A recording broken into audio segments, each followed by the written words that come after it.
Kita mungkin sepakat kalau mobil Jepang itu adalah mobil terbaik dari yang terbaik yang pernah ada. Karena mau bagaimanapun, mobil terbaik harus memiliki satu faktor utama, yaitu dapat diandalkan dan yang pasti awet. Dan mobil yang dapat diandalkan dan awet dalam jangka waktu lama tentu aja mobil Jepang. Karena kita tidak mungkin bisa mengandalkan mobil Eropa dan Amerika. Karena mobil-mobil tersebut terlalu canggih dan terlalu mengedepankan teknologi yang mana pada akhirnya mobil-mobil tersebut kurang bisa diandalkan. Ini berbeda dengan mobil Jepang. Mobil Jepang tidak pernah mengedepankan performa, apalagi teknologi. Mobil Jepang juga tidak pernah memikirkan kalau mereka ketinggalan zaman atau apa. Yang mereka pikirkan hanyalah durability. Ini bisa kita lihat kalau mobil Jepang masih menggunakan Matic CVT atau AT di mobil-mobil terbarunya. Sedangkan mobil Eropa dan Amerika sudah lebih dari itu. Misalnya dual clutch transmission, predictive gear shift, dan lainnya. Tapi dengan konsistensinya menggunakan transmisi seperti itu, mobil-mobil Jepang terbukti sangat awet. Sebagai contoh, Toyota Hilux. Toyota Hilux adalah mobil paling awet dan paling badak di era saat ini. Kenapa? Ya karena mobil ini adalah mobil favorit yang digunakan oleh berbagai pihak, bahkan teroris sekalipun untuk melakukan perang. Mobil ini bisa menahan beban dari senjata berat, dan yang pasti mobil ini bisa beroperasi di lokasi yang luar biasa ekstrim. Hilux ini benar-benar luar biasa, makanya nggak heran juga Toyota Hilux bisa mendominasi Rally Dakar. Yang mana kalau udah menang Rally Dakar berarti itu mobil sangat reliable. Dan kita semua setuju juga nih buat kebanyakan orang Indonesia kalau mobil Jepang yang memiliki status paling awet daripada mobil Jepang lainnya adalah Toyota. Dan iya, Toyota bisa dibilang memiliki mobil yang awet-awet. Dan sejauh ini memang terbukti. Tapi semakin kesini, keawetan Toyota semakin dipertanyakan. Apakah Toyota benar-benar awet? Karena mobil baru mereka yaitu contohnya Zenix memiliki penyakit bawaan yang cukup bikin kita mempertanyakan status ini. Oke, yang pertama kita akan bahas adalah tentang ban yang tiba-tiba meledak. Kasus ban meledak ini baru-baru ini bikin heboh dunia per Zenix kan. Dan yang bermasalah biasanya di ban bagian belakang. Kok bisa ban tiba-tiba meledak tanpa sebab? Padahal bannya pasti belum 5 tahun dong, karena mobilnya belum ada 5 tahun juga. Lalu kenapa hal ini bisa terjadi? Jadi menurut penyelidikan Toyota, dinding samping ban belakang kanan rusak tergilas antara velg dengan permukaan jalan. Rusaknya dinding samping ban belakang itu disebabkan oleh tekanan ban yang berkurang. Jadi disarankan bagi para pengguna Kijang Innova Zenix diminta untuk melakukan pengecekan kondisi ban secara rutin. Selain itu, tekanan ban juga harus disesuaikan dengan rekomendasi pabrikan.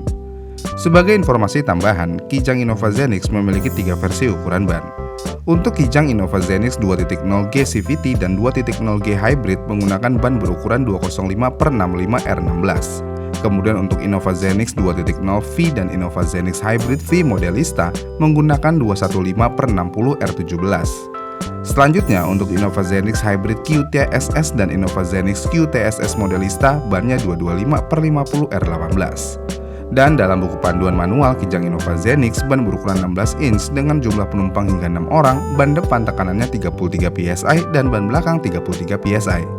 Kemudian bila diisi lebih dari 7 penumpang, ban depannya menggunakan tekanan 33 PSI dan ban belakangnya 36 PSI. Sedangkan untuk ban ring 17, bila penumpang hingga 6 orang, tekanan ban depan 33 PSI, begitupun belakangnya. Kemudian kalau penumpang lebih dari 7 orang, tekanan ban depannya 33 PSI dan belakangnya 36 PSI. Mungkinkah ban kempes menjadi penyebab utama hal ini? Jawabannya, iya. Jadi saat ban kempes, maka dinding ban akan mengalami tekanan yang berlebihan dari bibir pelek yang ditekan ke bawah oleh bobot mobil. Dan tekanan itu bisa menimbulkan gesekan dan panas lebih tinggi dari biasanya. Dan pada akhirnya bisa menyebabkan ban pecah. Jika kita melihat dari kasus Zenix ban pecah, ban yang pecah bagian belakang. Dan tidak diberitahu juga kalau muatan mobil saat kejadian ada berapa orang. Dan berapa tekanan ban mobilnya saat itu. Karena mungkin aja memang ini lalai dari penggunanya. Karena mau bagaimanapun, pecah ban secara mendadak akan terjadi hanya ada 2 faktor. Ban kempes dengan bobot berlebih dan menghantam lubang cukup parah. Tidak ada faktor lain. Kemudian selain ban pecah, Zenix juga memiliki penyakit lainnya yang cukup ramai diperbincangkan, yaitu malfunction. Pada beberapa waktu lalu, ada seorang pengguna Zenix yang mengeluhkan mobil Zenix dia yang baru berusia 9 hari tidak bisa dihidupkan. Alasannya malfunction dari sistem hybridnya. Kok bisa? Jadi dalam perdebatan hal ini terjadi, menurut Toyota, dealer resminya setelah di-scan dan lain-lain, mobil tersebut tidak menggunakan bahan bakar yang sesuai. Lucunya adalah, pemilik mobil bilang kalau beliau menggunakan bensin yang sangat sesuai, yaitu Pertamax Turbo, yang berarti lagi di atas dari yang dianjurkan. Kemudian setelah dari bengkel resmi, mobil tersebut bisa hidup kembali. Tapi beberapa hari kemudian mobilnya mati lagi dengan masalah yang sama. Setelah itu mobil ini akhirnya dilakukan pengurasan tangki dan diganti BBM-nya agar lebih baru. Namun nyatanya penyakitnya muncul kembali, yang pada akhirnya Toyota melakukan pergantian unit kepada sang pengguna mobil ini. Di sini oke banget nih after sales-nya, nggak pakai lama-lama langsung tukar unit. Namun ini baru satu yang kelihatan. Apakah ini hanya cacat produksi 1:1000 atau memang penyakit bawaan? Ya kita lihat aja nanti dalam 5 tahun ini. Kemudian selanjutnya ada kekurangan yang cukup dikeluhkan oleh beberapa user Zenix, yaitu road noise di mobil ini masih cukup terdengar. Dengan harga mobil yang dimulai dari harga 400 jutaan sampai 600 jutaan, road noise masih terdengar, itu cukup aneh sih. Lalu selain itu semua yang kita tahu adalah Innova Zenix identik dengan mobil yang berat dan luas. Mobil Innova akan selalu memiliki beban yang sangat berat daripada yang seharusnya. Makanya mobil Innova terkenal sangat lemot dan boros. Dan ini terjadi lagi dengan Zenix. Di atas kertas, Innova Zenix punya panjang bodi 4755 mm, lebarnya 1850 mm, tingginya di 1795 mm, dan jarak sumbu rodanya di 2850 mm. Sedangkan Innova Reborn mempunyai panjang di 4735 mm, lebar di 1830 mm, tinggi di 1795 mm, dan wheelbase-nya ada di 2750 mm. Dari perbandingan tersebut, kita bisa simpulkan kalau ada perbedaan bentuk yang berbeda, yang berarti Innova Zenix lebih berat tentunya. Belum lagi kalau yang tipe hybrid.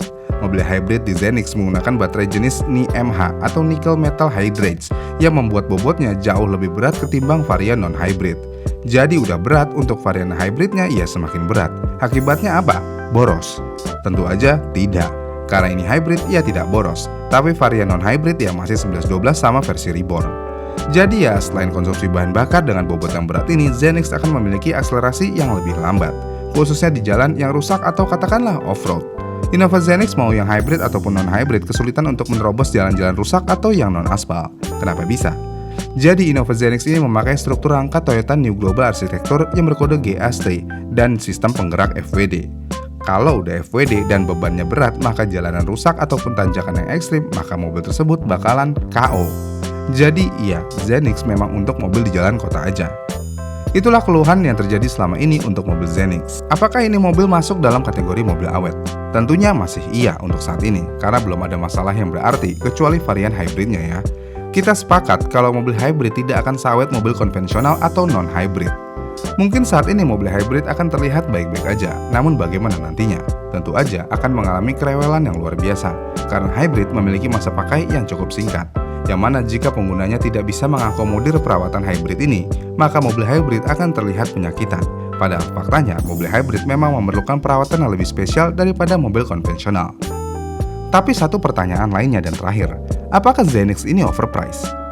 Mengingat varian paling bawahnya ada di harga 400 juta dan tertingginya di 600 juta, menurut beberapa orang dan beberapa artikel yang ada, Zenix overpriced. Kok bisa? Jadi, fitur yang dimiliki Innova Zenix varian Q terkesan kurang sepadan dengan harganya yang menyentuh harga di 600 jutaan.